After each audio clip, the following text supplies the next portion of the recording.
Good morning in the morning. Welcome to day 20. Day 20 of my 108-day commitment to create and communicate. I woke up this morning hearing my neighbors squawking, and I have been excited to share about them with you. And this morning is this morning to do that. So I'm making a very early video. Welcome to my cup of coffee. And my technological abilities right now are very limited. So I went out and took a video of them and put my camera on pause for the video, and all was well until my camera went through its time to turn off. And so I have that video. I'm going to figure out how to share it with you. And in the meantime, what I'd love to do is talk about the three geese.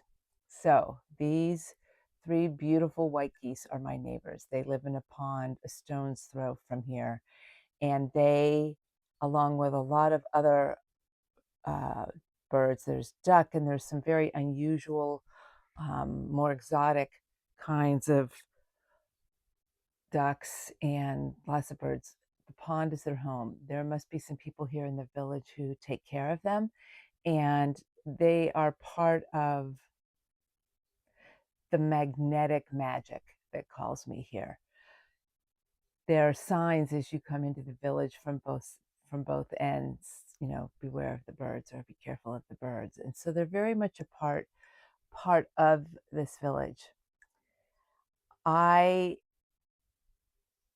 was greeted by them the first time I came here in 2013, and they just have a way. Living here, I get to witness and experience their squawking, and also that they will walk out into the middle of the road. So if I can figure out how to upload that video, you'll see they're just out in the road.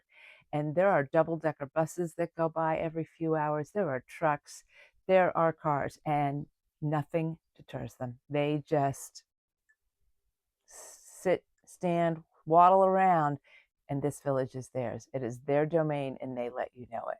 And I love that about them. The other day, I mentioned about my dear friend Bibi Bahrami's book, The Way of the Wild Goose, and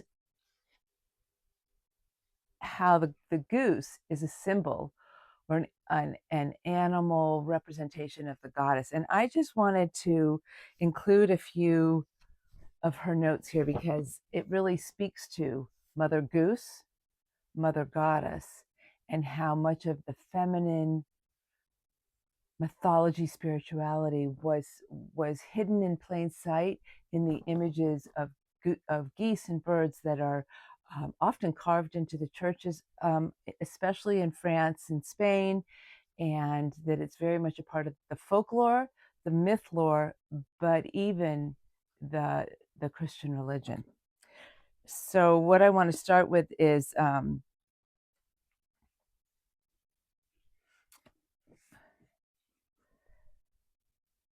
I want to just share with you some of the things she had written here, and this is in the prologue, Meeting the Goose. I had heard talk that the Camino was a ley line, a path of energy naturally emitted from the earth itself that could transform you if you walked it. Some said it would initiate you into a deeper state of consciousness and spiritual experience.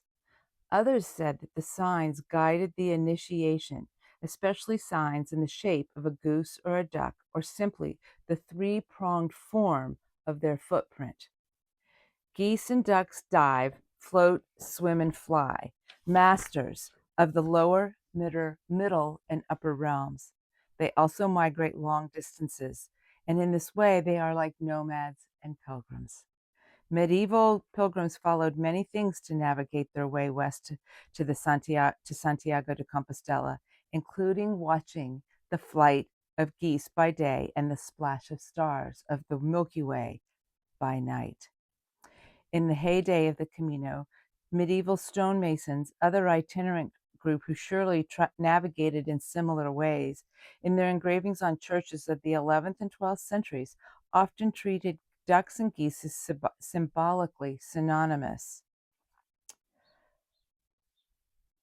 According to some of the pilgrims with whom I spoke, these goose and duck marked spots indicated places potent with spiritual experiences, places where the energies of heaven and earth meet directly, where the veil between the worlds was lifted.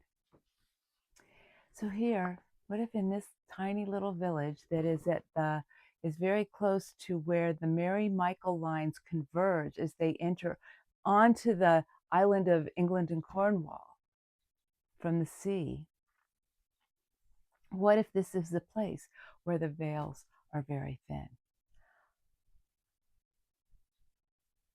I'd like to posit that that is very possible. I'd also like to go on and just read one more paragraph from Bibi's book.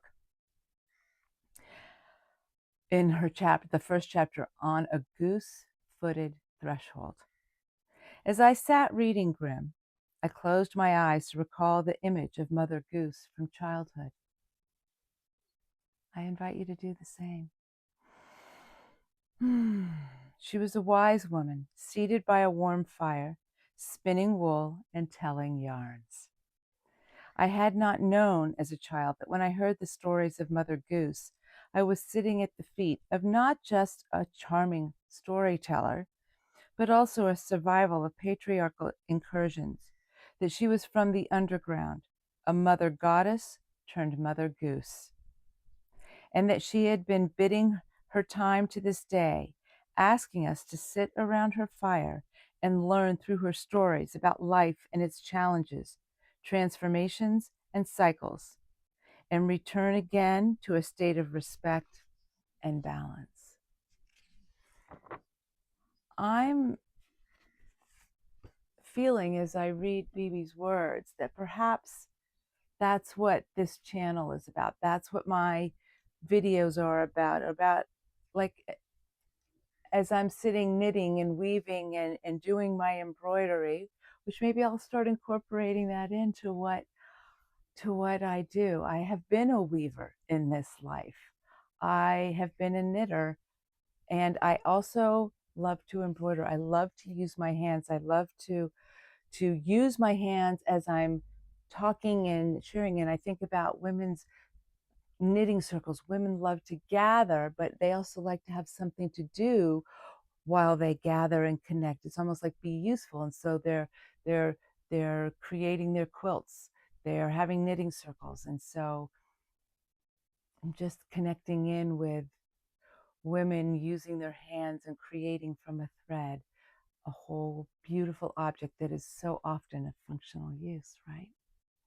So here's my intention here is to be like Mother Goose, to embody the feminine and to share the pearls of wisdom from my life with you, to invite you to come and sit at the well. And as I am crocheting or embroidering, that I pull from my experience and share with you the wisdom of the goddess, the wisdom from the sacred feminine, from that feminine intelligence, our feminine essence, so that you too can slow down and connect in with what's true and real within your life, within your body, and that this will help to cultivate. My hope is that it inspires you and moves you to cultivate more of who you are in this life, to come into more of who you are as love, and then share that with the world. Embrace it in yourself and share it with the world. So thanks to the geese for waking me up this morning and for calling me back, reminding me of why I'm doing this. Until tomorrow.